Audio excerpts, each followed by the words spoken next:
Tour de Francia 1995. La cita de Miguel con el destino.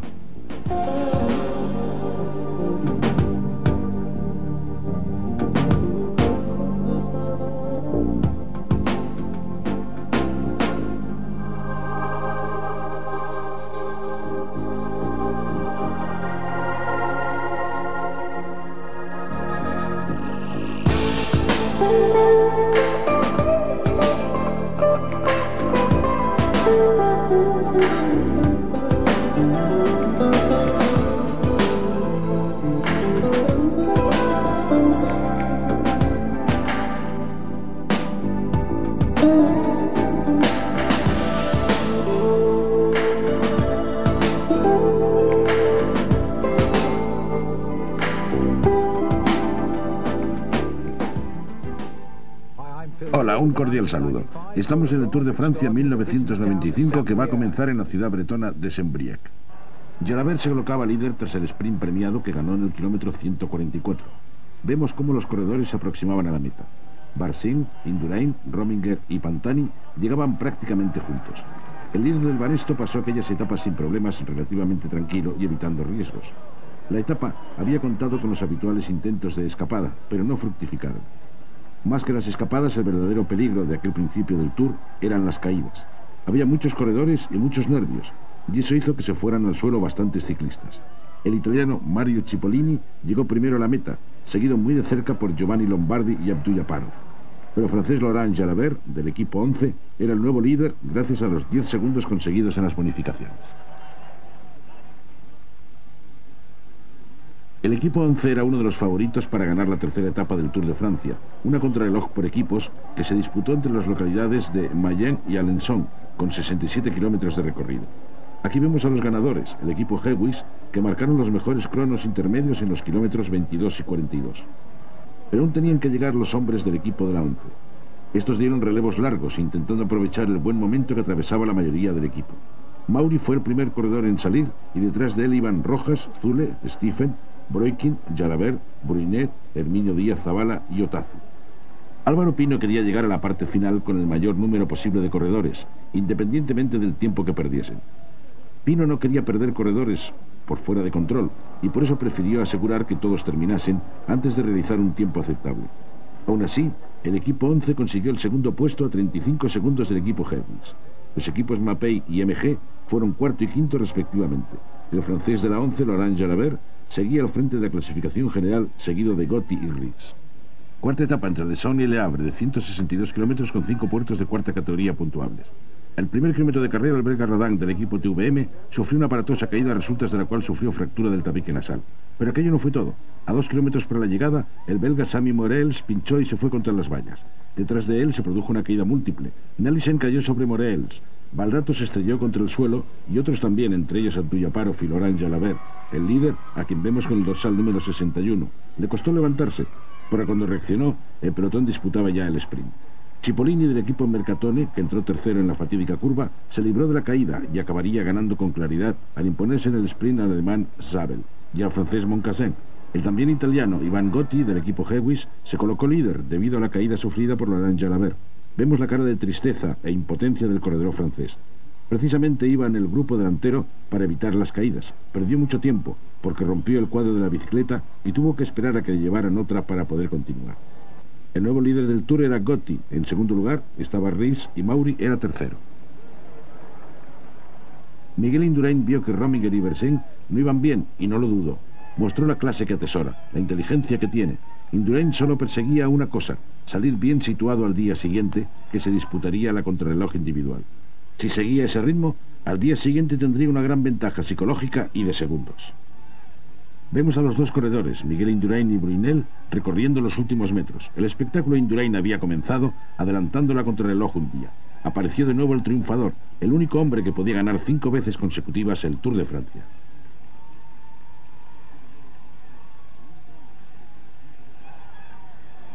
El belga Brunel, del equipo de la 11, se lució en su tierra a costa de Indurain. Vemos a los dos corredores realizando el último esfuerzo.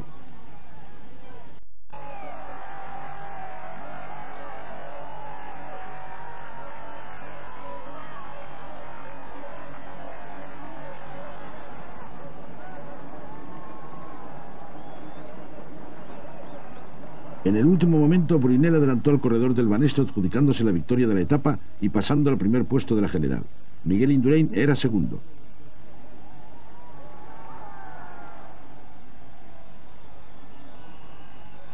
Vemos la repetición de la llegada a cámara lenta. El esfuerzo de los corredores quedaba reflejado en sus rostros. La octava etapa fue una contrarreloj individual de 54 kilómetros entre las localidades belgas de Huy y Seran. Bajo una ola de calor asfixiante, en condiciones muy parecidas a las de Bergerac del año anterior, Miguel Indurain conseguiría su 9º triunfo contrarreloj en el Tour. Logró la 5ª media más alta de la historia del Tour. De las 4 anteriores, 2 eran también de él. Vemos a Reis, del equipo Hewish, con el dorsal número 18. A su paso por el tercer punto de control, iba primero por delante de Rominger y Versen, aunque Miguel Indurain aún no había llegado a dicho punto. Estamos viendo a Laurent Jalabert, con el dorsal 61. Hizo un gran esfuerzo, como reconocería posteriormente. Llegó muerto a la meta. Era la primera vez que realizaba una contrarreloj tan larga. Vemos a Reis de nuevo. Fue quinto en el Tour del 93, ganó una etapa en Sasson-d'Imer, fue sexto en la crono de Bergerac del año anterior y ganador de otra etapa del Giro en Agrigento, Sicilia. Profesional desde 1986, el corredor de piel blanca parecía estimularse con el calor sofocante que padecieron los corredores. Corrió con Cyril Grimard para terminar luego en el Ariostoia y finalmente en el Hewish, donde llevaba 2 años. Vemos la llegada de Tony Rominger. El corredor del equipo Mapei estuvo excelente. Fue su mejor actuación en una primera contrarreloj del Tour. Inició la etapa con un ritmo moderado, que fue mejorando a medida que iban transcurriendo los kilómetros. Vemos de nuevo a Reis con un ritmo trepidante que está a punto de doblar a Melchor Mauri, del equipo 11. El corredor catalán, que hizo una sensacional carrera, sería el segundo corredor español en llegar a la meta. Fue quinto. Mauri había declarado que se sentiría satisfecho si llegaba entre los 5 primeros, y lo consiguió.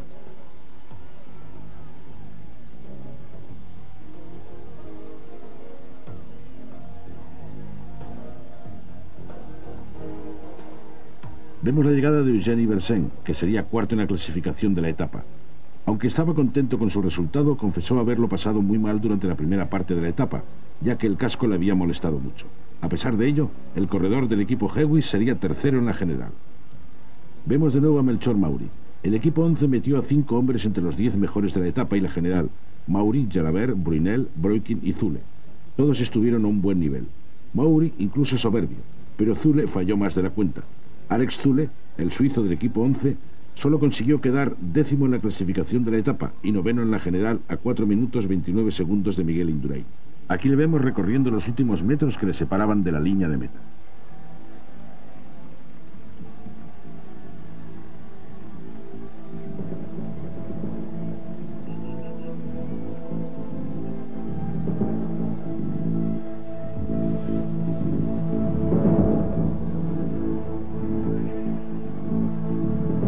El danés Reis, del equipo Hewish, fue la gran sorpresa de la jornada. Aunque Miguel Indurain marcó los mejores tiempos intermedios en todas las referencias, en el kilómetro 49, a falta de 5 para la meta, Reis le sobrepasaba en 5 segundos. Indurain aceleró en ese tramo final para ganar. Reis se quejó de que nadie le dio referencias de los cronos de Indurain y afirmó que podría haber forzado más y ganar. El corredor danés llegó extenuado. Además del calor y del esfuerzo, el corredor del Hewish durante los últimos 20 kilómetros no pudo beber nada de agua porque se quedó sin ella. A pesar de ello, sería segundo en la clasificación de la etapa y de la general, a 23 segundos de Miguel Indurain. El joven corredor estaba en un gran momento de forma y todos sospechábamos que iba a hacer un gran Tour. Podía ser la gran sorpresa.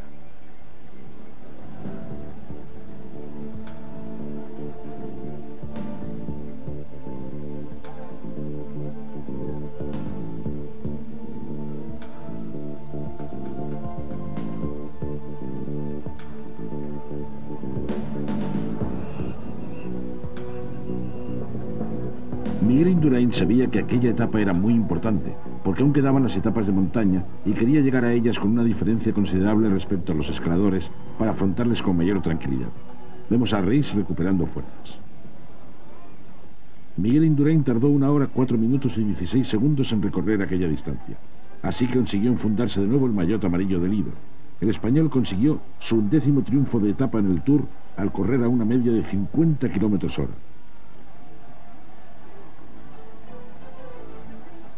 Vemos la llegada y a los periodistas que se agolpaban en la meta.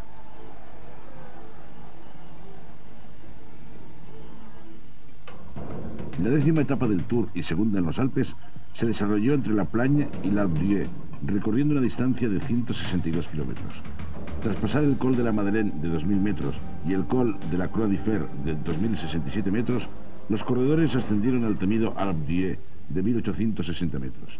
Sus 21 curvas y el sentido especial que la tradición le ha otorgado, quien llega como líder y gana una contrarreloj es el vencedor final, hicieron de aquella jornada algo especial.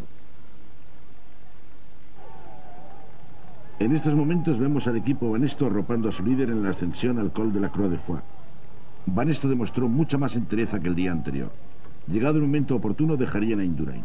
Miranda, Aparicio y Rouet dominó el grupo Banesto sin problemas. En el ascenso a la Croix de Fer se empezó a formar una escapada que acabaría llegando, con distintos integrantes, hasta el comienzo de Alpe d'Huez. El equipo Banesto no se inmutó, ni siquiera cuando Escartín se metió delante. David se descolgó, Uriarte siguió trabajando, y las diferencias de los escapados no superaron en ningún momento el minuto 45. Un tiempo cómodo que permitía seguir maniobrando con tranquilidad. Indurain dirigía las maniobras, Aparicio controlaba a Mejía, y González Arrieta intentaba que la diferencia no creciese.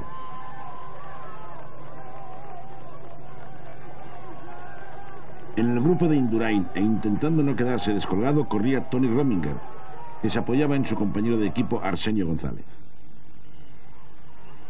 Vemos al rey de la montaña, Richard Virenque, apoyado por sus compañeros del equipo Festina. Virenque, haciendo honor al maillot que llevaba, fue el primero en cruzar el Col de la Croix de Fer.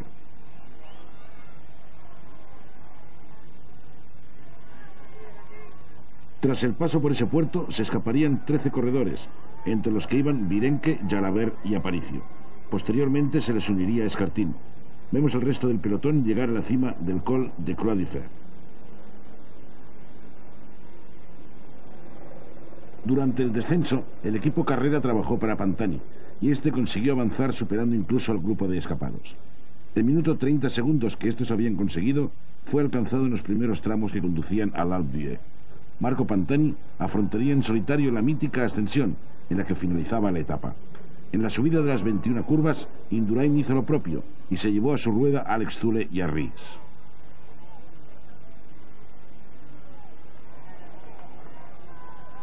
El Tour de Francia había llegado al Alpe d'Huez, que durante mucho tiempo fue llamado la montaña de los holandeses, debido a los triunfos alcanzados allí por corredores como Swetemelk, Kuiper, Winner, Rux o Denis. Aunque en los últimos años la presencia de corredores holandeses y de aficionados de aquel país había descendido considerablemente. Podemos ver cómo Marco Pantani está a punto de alcanzar a 3 de los corredores que se habían escapado, entre los que estaban Laurent Jalabert, del equipo 11, vistiendo el maillot verde de la regularidad.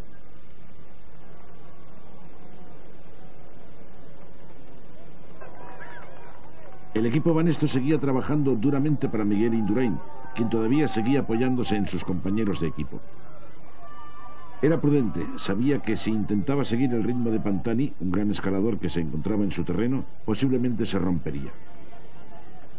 En estos momentos vemos cómo el corredor italiano llega hasta la rueda de Jalabert. Les había alcanzado.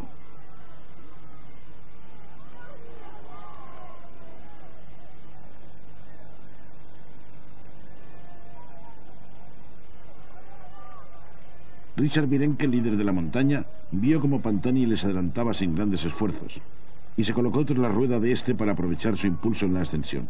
El tercer corredor, Fernando Escartín, el español del equipo Mapei, no quiso quedarse atrás. A pesar del tremendo esfuerzo que realizaron aquellos 3 corredores, no podían evitar el ver cómo el corredor italiano del equipo Carrera se escapaba. Tan solo les quedaba rebasar a un corredor, Gotti, para colocarse el líder de la etapa. Solo dos corredores que han ganado en Alpe d'Huez continuaban en activo, los italianos Gianni Bugno y Roberto Conti, el segundo de los cuales abandonó en las primeras etapas de la carrera. Quizá lo que fuera la montaña de los holandeses debería empezar a llamarse la montaña de los italianos, ya que desde 1990, a excepción del triunfo de Andy Hampsten en el 92, esa etapa fue ganada por corredores italianos, Gianni Bugno en 1990 y 91 y Roberto Conti en 1994. Vemos cómo Pantani está a punto de alcanzar a su compatriota del equipo Hewish, Ivan Gotti.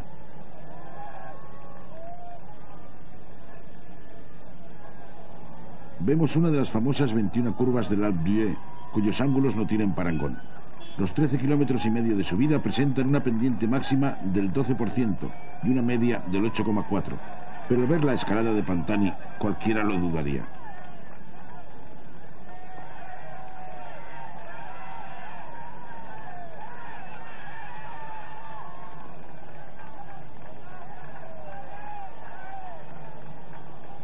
Solo un corredor español ha ganado en la cima del Alpe d'Huez, Fede Echave, en 1987, después de una larga escapada, cuando corría con el equipo BH de Javier Mínguez.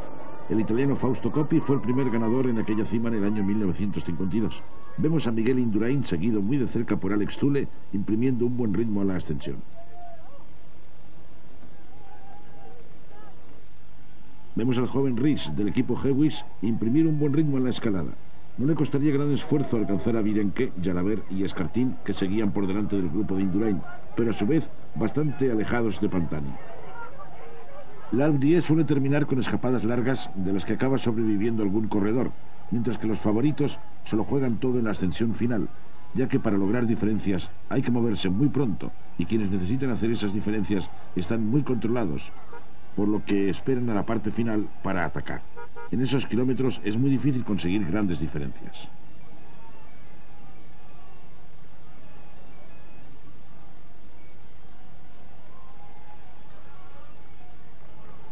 Miguel Indurain tuvo que reaccionar al ver que se quedaba descolgado del grupo perseguidor en el que había corredores de gran categoría, como Ries, Virenque o Jalabert. Aceleró el ritmo como si estuviera rodando sobre un terreno llano. No podía dejarles escapar. Alex Zülle, sin pensárselo, siguió a rueda del corredor del Banesto. En las dos primeras victorias de Indurain en el Tour, en 1991 y 1992, el navarro salió de amarillo de su cima y acabó ganando en París.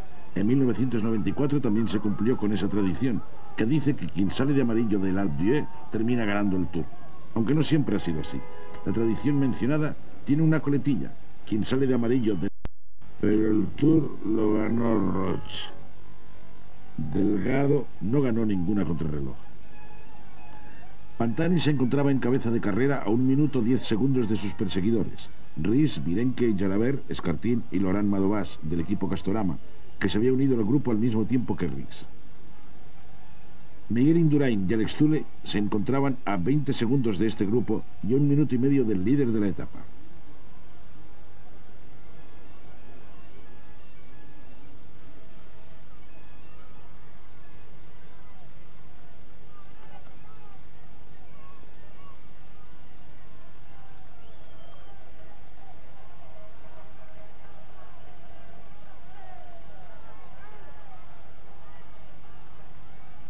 Miguel Indurain, tirando de Alex Zülle, no tardaría en alcanzar al grupo perseguidor. El corredor de la 11 rompió los pronósticos de todos aquellos que pensaban que en el Alpe d'Huez iba a reventar después del extraordinario esfuerzo realizado el día anterior en La Plagne. El suizo no perdió la rueda de Indurain, lo cual fue un gran éxito. Vemos a Marco Pantani a solo 4 kilómetros de la meta, realmente un tremendo esfuerzo que se reflejaba en su rostro.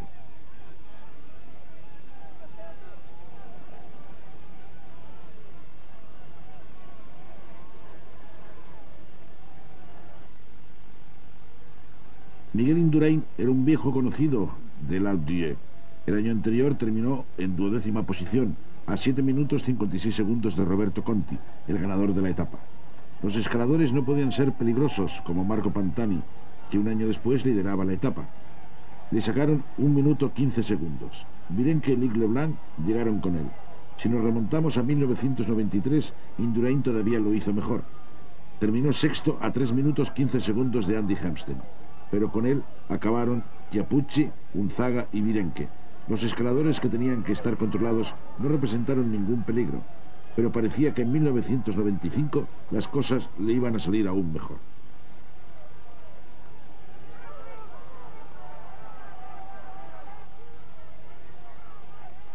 Un elemento muy difícil de controlar en la ascensión al Alpe d'Huez es el público que llena los bordes de la carretera.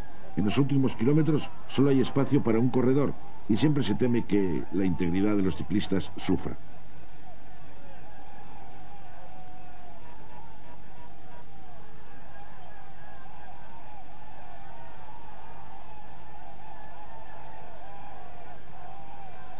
Si Miguel Indurain seguía siendo la estrella del Tour, hubo un grupo de corredores, un equipo que brilló con luz propia, el equipo 11. En la prensa escrita del momento fue calificado como la mejor formación del mundo. La temporada que llevaban estaba siendo magnífica. A pesar de no tener un posible ganador del Tour, estaban destacando por méritos propios. Hasta el momento, la 11 tenía a Zule, que era segundo en la general y segundo en la montaña, y realizando en aquellos momentos una gran etapa. Eran primeros en la clasificación por equipos. Jalabert vestía el maillot verde y Mariano Rojas era segundo en la clasificación de jóvenes. El grupo había quedado segundo en la contrarreloj por equipos y Zule y Brunel llevaban ganadas 2 etapas. Jalabert y Brunel portaron el maillot de líder.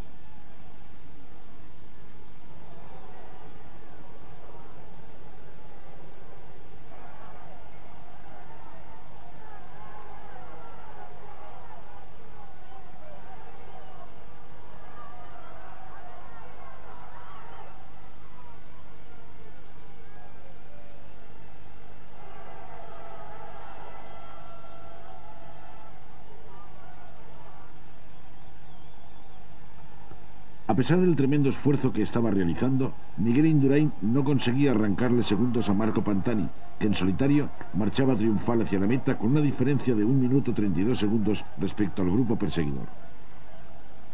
El corredor del grupo Carrera, que hasta entonces ocupaba el puesto 11º de la general, a 14 minutos 12 segundos del líder, sabía que aunque no consiguiera aventajar a Indurain, podría ascender muchos puestos en la clasificación general.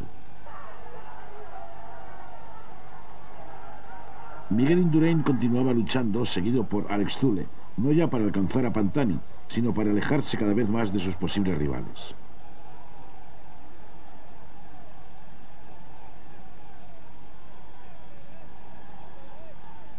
Vemos a Pantani pasar bajo la pancarta que indicaba los 2 últimos kilómetros de recorrido.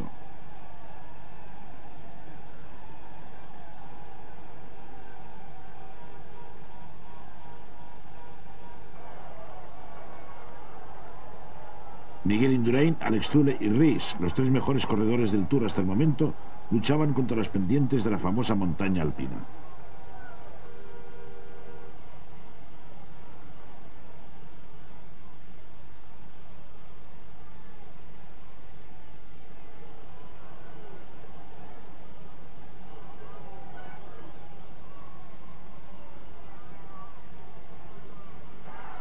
Ries, Zule e Indurain.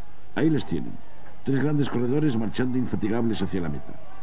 Nadie sabía cómo la dureza de las ascensiones en los Alpes afectaría a los corredores que aún debían superar las etapas de los Pirineos. Normalmente, estos eran abordados antes que los Alpes. Por eso se creía que quien fuera líder en los Alpes ganaba el Tour. Nadie sabía lo que les esperaba en la frontera con España.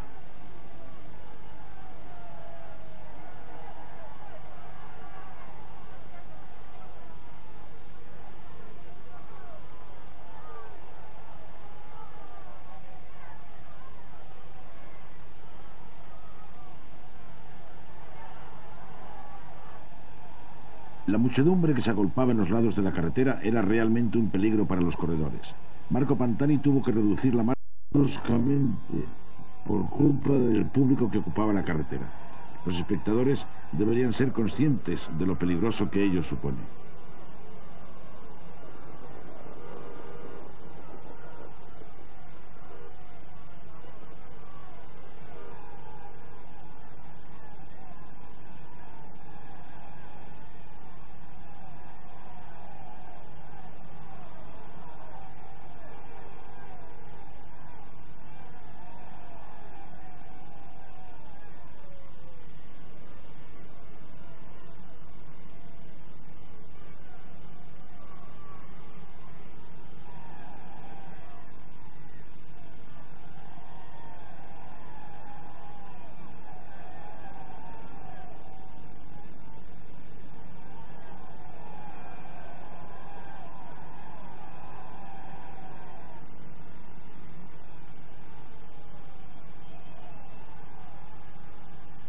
Marco Pantani estaba a punto de cruzar la meta en solitario. L'Alpe d'Huez, que indiscutiblemente debería llamarse la montaña de los italianos, vería cómo el corredor del Carrera llegaría victorioso a la meta, gracias a que rectificó la ruta, ya que por cuestiones de marcación estuvo a punto de salirse del recorrido.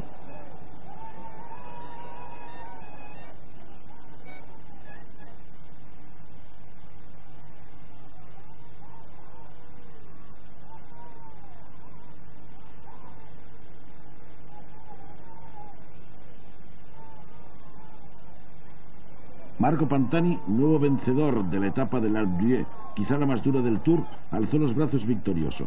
Fue una magnífica etapa para el italiano. Su tiempo, 5 horas, 13 minutos, 14 segundos. Vemos a los 3 corredores que formaban el grupo perseguidor y que pasarían a ocupar los 3 primeros puestos de clasificación general. El maillot amarillo, Miguel Indurain, el corredor de la 11, Alex Zülle, y el corredor del equipo Helwig, Ries.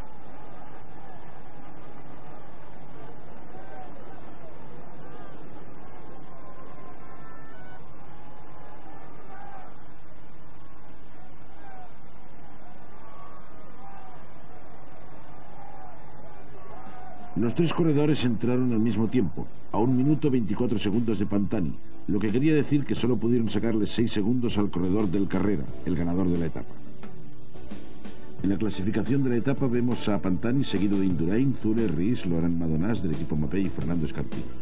La clasificación general estaba encabezada por Indurain, seguido de Zülle y Ries. Tony Rominger sería cuarto, Iván Coty quinto y Laurent Jalabert sexto, 9 minutos con 16 segundos de líder.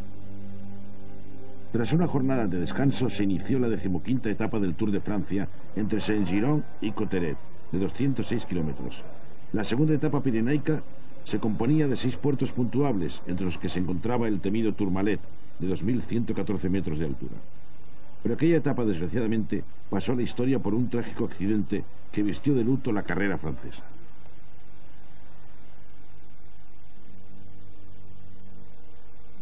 A las 11:31 minutos de la mañana, la emisora Radio Tour informó de un accidente en el descenso del Col d'Aspet en los Pirineos.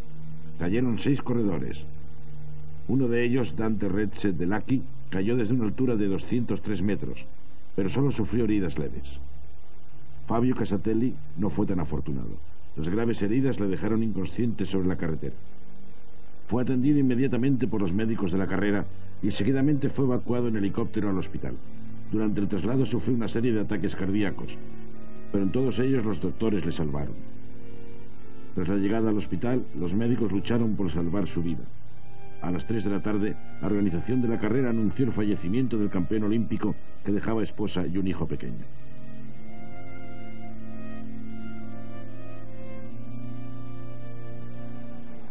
El terrible accidente sucedió en el kilómetro 34 de la etapa, al final del pelotón, y la gran mayoría de los corredores no se enteró de lo ocurrido hasta que llegaron a la meta.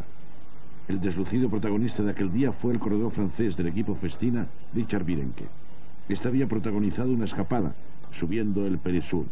Con él se escaparon Escartín, Buenahora, Chiappucci, Mauri, Difo, Hamburger y Aparicio, pero Virenque consiguió dejarlos atrás. Mientras, Indurain tenía el control del grupo principal, lo que le proporcionaba una relativa tranquilidad.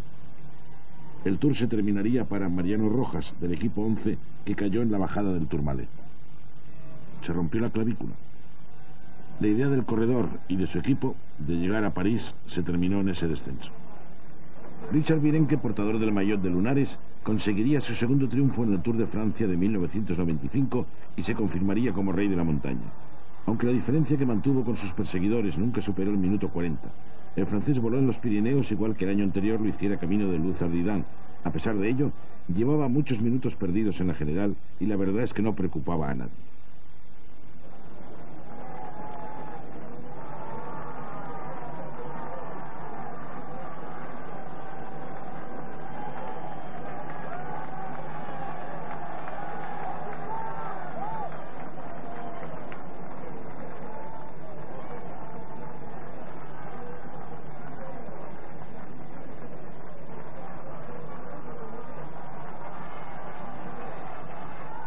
El segundo clasificado fue Claudio Chiappucci, del equipo Carrera, que entró a 1 minuto 17 segundos, y tras él, el corredor del equipo Kelme, Hernán Buenahora. Escartín del equipo Mapei fue cuarto y Rhys llegó quinto a 2 minutos 29 segundos. Tras él, nuestro Miguel Indurain, que seguía conservando el maillot amarillo, casi al mismo tiempo Alex Zülle, que se había convertido en la sombra del navarro. El premio a la regularidad, Laurent Jalabert, entró en 10º lugar a 4 minutos 32 segundos de Virenque.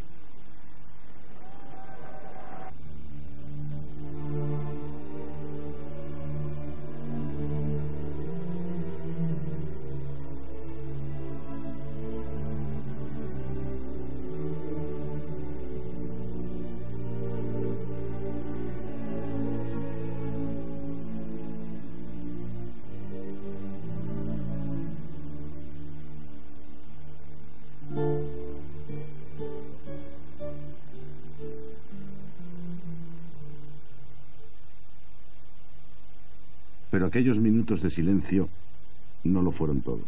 La 16ª etapa del Tour, que se desarrolló entre Tarbes y Pau, con un recorrido de 237 kilómetros, se convirtió en un homenaje póstumo al corredor fallecido. Fueron los propios ciclistas quienes decidieron rodar conjuntamente, dejando que los compañeros de Casartelli, los componentes del equipo Motorola, fueran ganando los premios de montaña, los pasos bonificados, todos los premios que había en juego en la etapa. Andrea Perón, compañero de habitación de Casartelli y también su mejor amigo, fue quien tuvo la desagradable misión de llamar a la esposa del ciclista desaparecido para preguntarle qué es lo que quería que hiciera el equipo. La respuesta fue que siguieran en carrera los corredores que quedaban en el Tour. Perón había formado parte del equipo olímpico italiano de Barcelona 92 y había sido medalla de plata en los 100 kilómetros contrarreloj.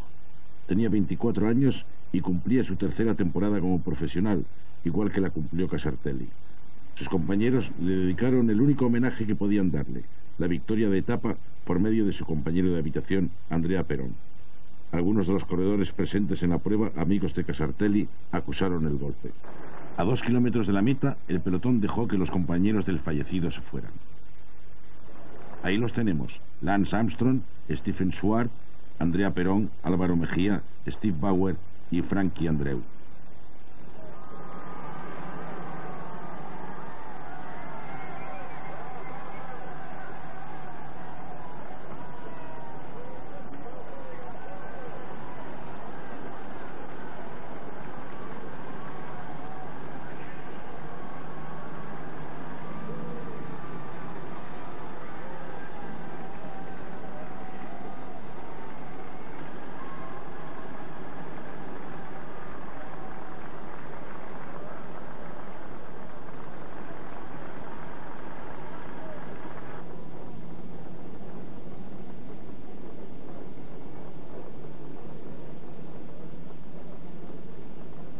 Al acercarse a la meta, se colocaron a lo ancho de la calzada para entrar todos juntos: Andreu, Mejía, Bauer, Perón, Swart y Armstrong. Tan solo Perón se adelantó a sus compañeros con el fin de conseguir la victoria para Fabio Casartelli. El pelotón, respetuosamente, se mantenía a unos metros de distancia. Fue una llegada muy emotiva.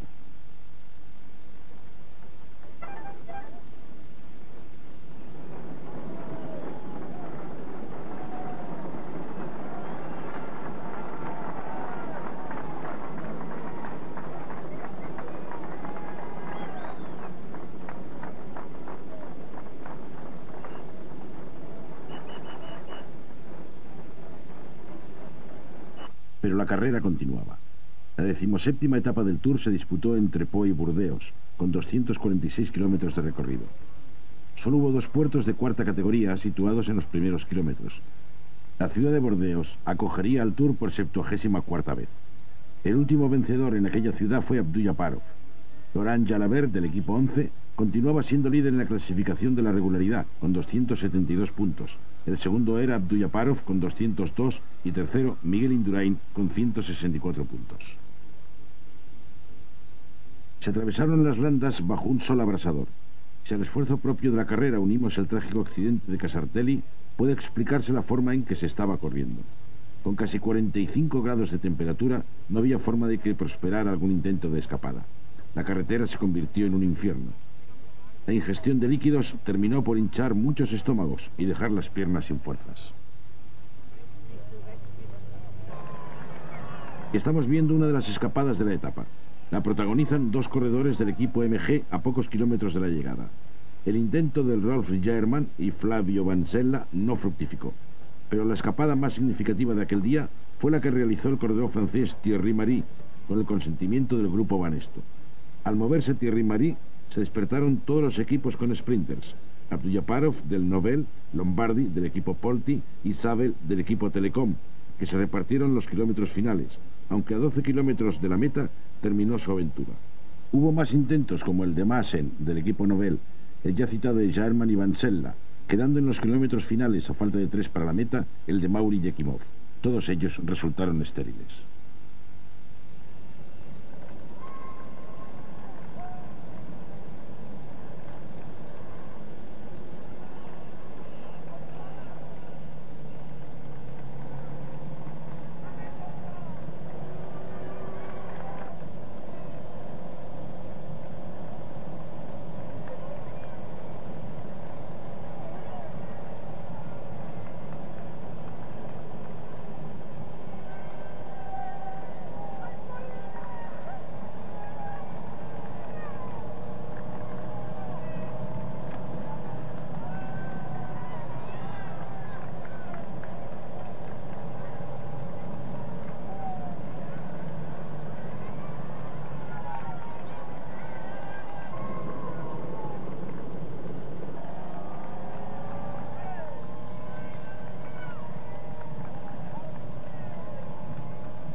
El pelotón, otra vez unificado, llegaría a la meta de forma compacta.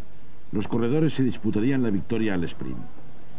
Entre los que encabezaban aquel grupo desbocado se encontraba el corredor alemán Erik Sabel, que se impondría la dura competencia de Abdujaparov y a la de su compañero de equipo, el italiano Stefano Colaggio, que entró tercero. Sabel estaba haciéndose un hueco entre los mejores del mundo. Aquella fue su segunda victoria en la prueba tras el triunfo conseguido en Charleroi. Miguel Indurain mantuvo sin problemas su maillot amarillo.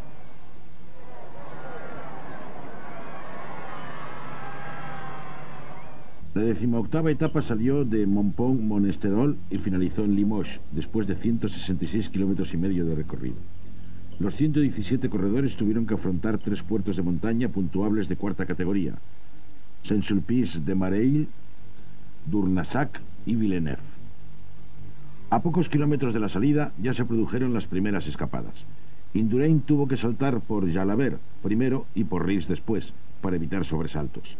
Sus compañeros de equipo también se colocaron a controlar saltos desde el lanzado por Stephens del equipo 11 en el kilómetro 16. Aquella etapa parecía tener peligro. Tras una fallida escapada de Buño, Colas, Chiandri, Ferrigato, Bernard y Manzoni, se produciría otra que sí fructificaría. El segundo grupo en intentarlo estaba compuesto por Ferrigato del equipo ZG, Schiandri y German del MG, Lely del Mercatone, Tafi del Mapei, Ekimov del Nobel, Armstrong del Motorola, Difoy Robin del Festina, Brunel del 11, Chenguialta del Hewis y Denbacher del TVN. La escapada prosperaría sin problemas hasta tener 5 minutos de ventaja sobre el pelotón. Pero vean en el margen izquierdo un corredor que a su vez salta de ese grupo. Se trataba de Lance Armstrong del equipo Motorola. Salió con mucha fuerza, como ya lo hiciese en Verdún en el Tour de 1993, donde ganó su primera etapa de la competición francesa, aunque en aquella ocasión se impuso a un pequeño grupo de corredores. El resto de los escapados no pudo seguirle, y el norteamericano del equipo Motorola siguió en solitario hasta llegar a la meta.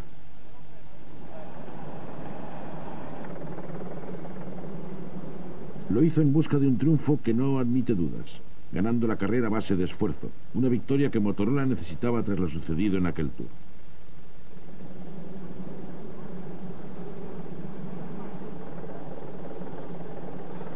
Veamos repetido el espectacular salto, el maravilloso arranque de Lance Armstrong. Los demás corredores ven impotentes cómo el americano sale disparado en busca del triunfo. Según declaró al finalizar la etapa, Armstrong era consciente de que si llegaba a la línea de meta con el grupo, no podría ganar al sprint, por ello atacó.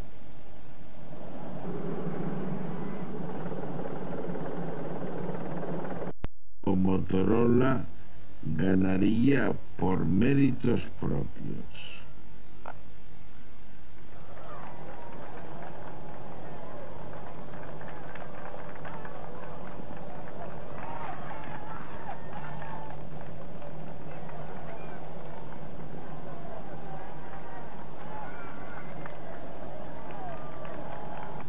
El ataque de Armstrong acabó con ese grupo de escapados roto, con corredores buscando llegar en las primeras posiciones, pero ya era tarde. Esos corredores acabaron más pendientes de los movimientos de los hombres que tenían al lado que de intentar irse hacia adelante con fuerza.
Vemos a Andrea Tafi del equipo Mapei luchando en esos últimos kilómetros bajo un sol abrasador y una temperatura de 45 grados. Muy cerca seguían Martin Den Bakker del equipo TVM. Ambos salieron del grupo de escapados en busca de Lance Armstrong. A todo esto Miguel Indurain seguía tranquilo. Tenía controlados a los hombres que podían ocasionarle problemas. Un año más, el corredor navarro tenía casi asegurado el triunfo en París, aunque él siempre se mostró prudente. Su más duro rival era Alex Zülle, que se encontraba a 2 minutos 46 segundos en la general. Reis, más alejado, era el tercero a unos 5 minutos del líder.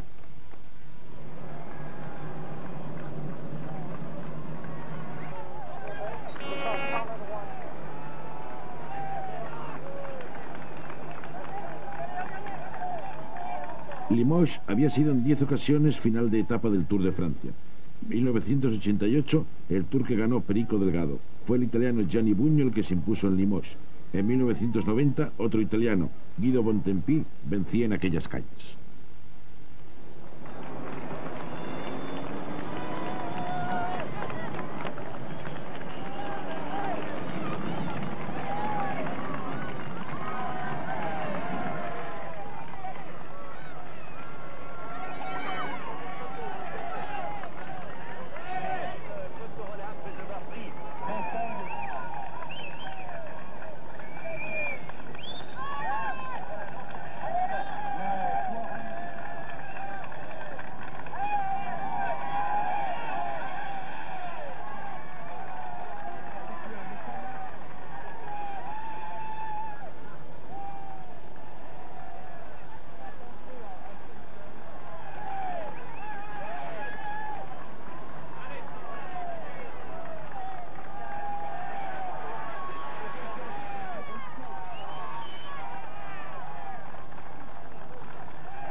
En los últimos metros antes de llegar a la meta, Lance Armstrong miró hacia atrás un par de veces.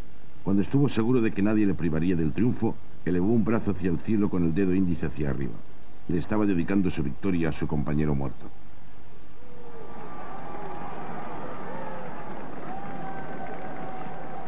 Luego levantó el otro brazo. Entró con los brazos en alto y besando hacia el firmamento. Motorola le regalaba otro triunfo a Casartelli, pero este ganado a base de coraje. de poner en la carretera algo más que la clase, que la fuerza.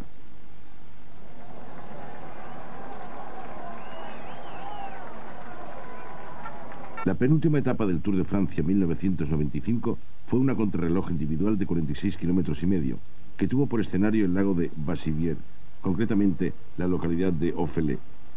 Los 20 últimos corredores tomaron la salida cada 3 minutos y el resto cada 2. Miguel Indurain, líder de la carrera, saldría el último. El trazado de la carretera era bastante llano. Vemos los últimos metros del corredor suizo Tony Rominger, quien empezó tranquilo para ir cada vez a más. El corredor del equipo Mapei realizó un tiempo de 58 minutos y 39 segundos, lo que al finalizar la jornada le supondría un tercer puesto en la clasificación de la etapa y ascender al 8º lugar de la general. Vemos la salida del maillot verde, el corredor del equipo 11 Laurent Jalabert, que indiscutiblemente conseguiría el premio a la regularidad. Hasta el momento llevaba acumulados 309 puntos. Ries, el corredor danés del equipo Hewis, sería el único que se pondría a menos de un minuto de Miguel Indurain.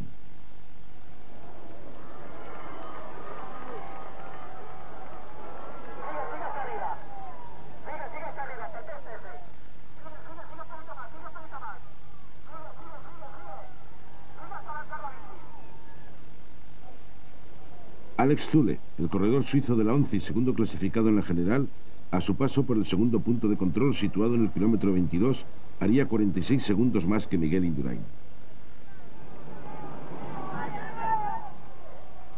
El corredor navarro, que haría una media de casi 48,5 kilómetros por hora, ya marcaba el mejor crono en el kilómetro 10, primer punto de control. Solo Ries se le acercó en 10 segundos, y que en el kilómetro 22, segundo punto de control, la diferencia pasaría a ser de 27 segundos. Laurent Jalabert, que en el primer punto de control pasó unos 20 segundos de Miguel Indurain, en el kilómetro 22 ya sería un minuto el que perdería en relación al corredor del Banesto.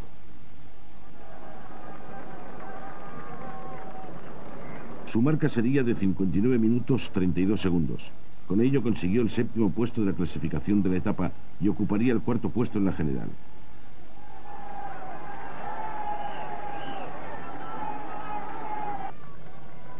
Vemos a Ries atravesando la pancarta que anunciaba el último kilómetro de la etapa. En el tercer punto de control, situado en el kilómetro 33,5, el corredor danés había mantenido el ritmo estableciendo una diferencia con Indurain de 29 segundos, siempre a posteriori, por supuesto. El corredor de la ONCE, Alex Zülle, fue perdiendo segundos en relación al líder. En el segundo punto de control le separaban 46 segundos y en el tercero la diferencia sería de 1 minuto 10 segundos. Vemos los últimos metros de Ries, quien ocuparía el segundo puesto en la clasificación de la etapa, consiguiendo una marca de 58 minutos 22 segundos, 48 segundos más de los que conseguiría Indurain. El maillot amarillo no concedió ninguna oportunidad a sus rivales. Corrió sobre una bicicleta normal, una cabra sin ningún tipo de ruedas especiales, con manillar de triatleta. Consiguió los mejores registros en todos los tiempos intermedios. Vemos los últimos metros de Alex Zülle, que realizaría un tiempo de 59 minutos 23 segundos. Se colocaría sexto en la clasificación de la etapa a 1 minuto y 49 segundos de Indurain. Seguiría conservando su segundo puesto en la general a 4 minutos 35 segundos del líder.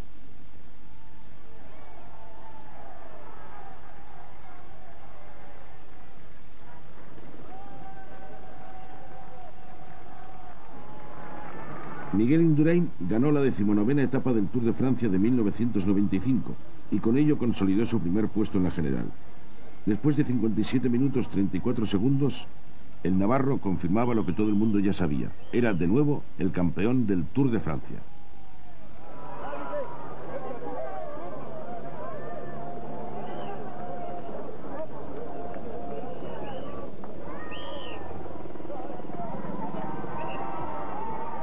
Los corredores llegaron todos juntos a los Campos Elíseos.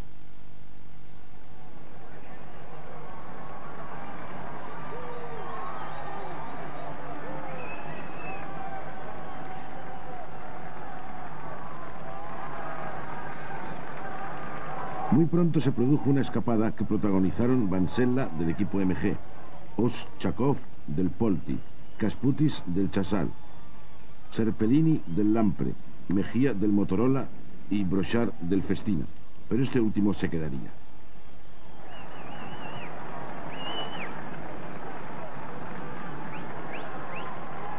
Miguel Indurain se mantuvo desde la entrada en los Campos Elíseos en los últimos lugares del grupo, sin correr riesgos junto a algunos compañeros de equipo. Incluso tuvo tiempo de dialogar con Zule.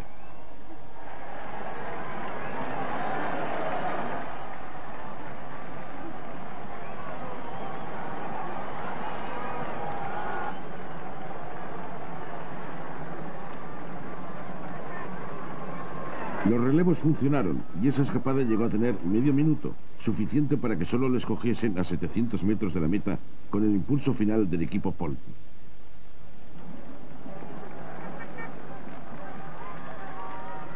Abdujaparov conseguiría su primer triunfo en aquel Tour en la última etapa, al imponerse en el sprint final a Fagnini del equipo Mercatone. En el último suspiro del Tour, el que fuera maillot verde de los años 1991, 93 y 94, consiguió su octavo triunfo en la carrera francesa. Abdujaparov ya había vencido los Campos Elíseos en 1993. Miguel Indurain entró a formar parte del club de los 4 más prestigiosos del mundo del ciclismo. Junto a Anquetil, Merckx e Hinault, era el único corredor que había ganado 5 Tours de Francia, pero el navarro sería el primero en hacerlo de manera consecutiva. 3 españoles finalizaron entre los 10 primeros, además de Miguel Indurain. Melchor Mauri del equipo 11 y Fernando Escartín del Mapei realizaron una carrera estupenda, consiguiendo el 6º y 7º puesto en la general respectivamente. Vemos repetida a cámara lenta la última llegada del Tour de 1995.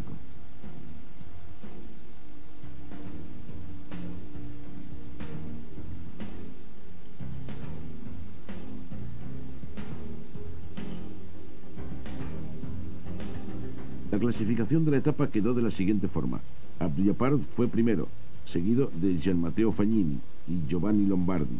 Laurent Jalabert fue cuarto, Maxi Andri quinto y Eric Sabel sexto.